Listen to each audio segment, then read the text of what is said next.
70 करोड़ रुपया किसान के फसल के खराबे का पैसा पहुंचाने का काम हमने किया है, ताकि किसानों को उनकी फसल के खराबे के बाद कोई दिक्कत समस्या ना आए। हमने ये भी निर्णय किया, पिछले दिनों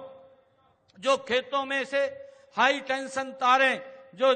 निकलती है, लाइन निकलती है, उसकी मुआवजा नीति भी हमने बनाई है और इसमें टावर एरिया की जमीन के लेकर के मार्केट रेट के 200% व लाइन के नीचे की भूमि के हमने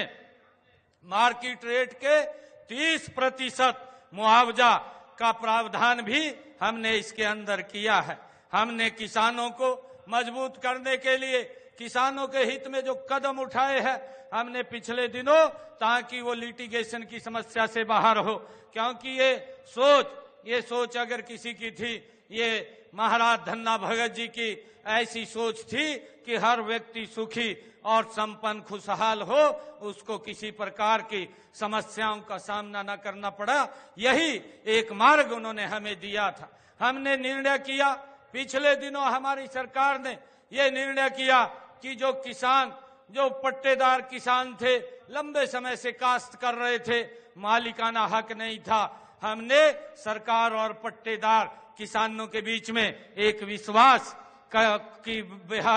बहाल किया है और अपने भू मालिकों और काश्तकारों के बीच में जो जमीन के कब्जे, मुआवजे आदि को लेकर के विवाद होते थे, उन विवादों के लिए हमने कृषि पट्टा एक्ट लागू करके उनको मालिकाना हक देने का काम, उन विवादों को भी खत्म करने का काम ये हमने किया है। हमने पिछले जो 20 वर्षों से जो ऐसे पट्टेदार किसान थे जो काबिज थे और वो काश्त करते थे, उनको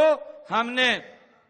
2004 का कलेक्टर रेट लेकर के मालिकाना हक देने का निर्णय किया है। हमने ये भी निर्णय किया है कि गांव के अंदर जो हमारे लोग जो पंचायत भूमि के ऊपर मकान बना हुआ था और वो भी लिटिगेशन के अंदर फंसे रहते थे, उसका भी समाधान हमने निकाला है। हमने ऐसे लोगों को 500 वर्ग गज का प्लाट दे करके 2004 का कलेक्टर रेट उनसे लेकर के उनको भी मालिकाना हक देने का काम ये हमारी सरकार ने किया है।